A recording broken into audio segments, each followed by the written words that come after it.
बापी और विचित्रा उभय उभय को बहुत भल पाउले।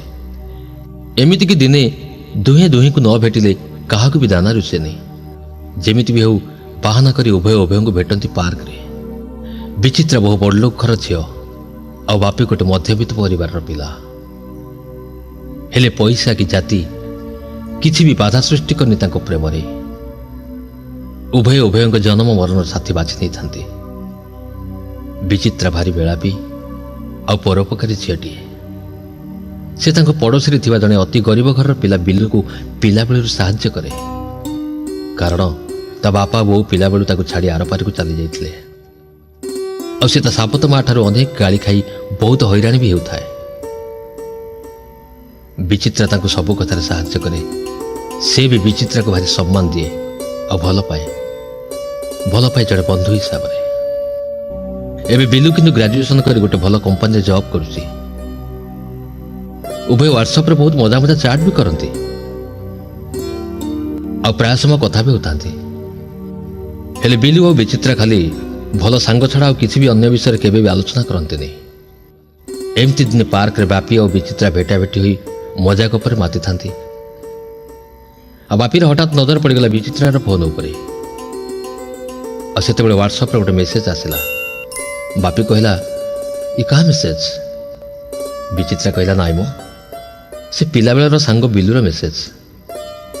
सुंदर गोलापर जमी कंटा भरी रही थाए ठीक सेमती मन भरी भल पाउथवा बापीर टिके सन्देह हला। आ कहला विचित्रा मुझे से मेसेजटा देखिपारि? विचित्रा कहला यहीटा गोटे कथा निय देखु न। बापी आहरी आश्चर्य हो जाउथला।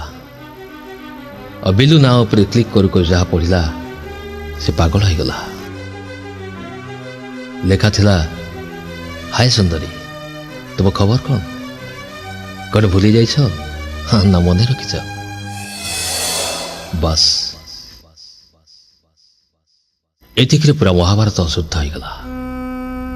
विचित्रा जेते बुझेले भी फाटी जाइथिबा कांथरे कादुଅ लेछुआ भଳି होतला। तुटी जाइतला गोटे स्वप्नर मिलन बहुत दिनर बंधन भांगी जाइतला आशार बालिघर। एते मन प्राण दे भल पाउता विचित्रा सही पारि नथला बापी विच्छेद को और जीवन हारि नेबा शपथ नैतला। दिने बापी केनाल पाख दे चली चली आसु आसु देखिला दुई जन पुओ झील बसी गपसप होउचंदी। हठात से पुओ मुहरी विचित्रा नाटा शुणी छानिया होगला। बापी आउ किछि समय नीरव कथा शुणिला। भारी मन दुखरे बिलू जी कि विचित्रार पिलापड़र बंधु ता प्रेमिका को कहता है निकिता मनटा कहीं भल लगुनि। निकिता कहला कौन है? कहला ना मो मत पिला बेलू साहाय्य कर आसथिबा मो जीवन ठू अधिक बंधु विचित्रार 2 दिन हला स्विच ऑफ। और लास्ट मेसेज देइतला जे बिलू मोरा बंची रहबाक इच्छा होनी। कौन करी मो मुंड किसी काम करूनी। बस एतिकी कथा शुणी बापीर मुंडटा पागल परी हो जाउतला। ता पाद तले माटी खसी जाउतला बिलूर कथा पथक शुणी। एते भल पाउथवा झीटी पई जे से केते अन्याय करछि निजको धिक्कार करबा भी समय नथिला। सांगे सांगे गाड़ी धरी दौड़िला विचित्रा घर को। आ ता मां कहले से कालीठू ता सांग पाखु कटक बादामबाड़ी ता बसा को जाइछि। हेले कालीठू ता फोन बंद आ काल विलंबन करी घर मालिक नाट पचारि गाड़ी छुटाइला बादामबाड़ी। आ पहुंचला बेलू जहाँ देखिला ता मुंड काम कला नहीं। विचित्रार सांग कांदी कांदी कबाट बाड़ौ थाए आउ 5 जन झील भी। हेले विचित्रा भीतर कबाट खोलु न थाए। आ बापी समस्त को आड़े निज शक्ति मुताबक 2-3 थर धक्का देला परे कबाट भांगी जाइतला। और फ्यान रे झुली चित्कार करथला विचित्रा।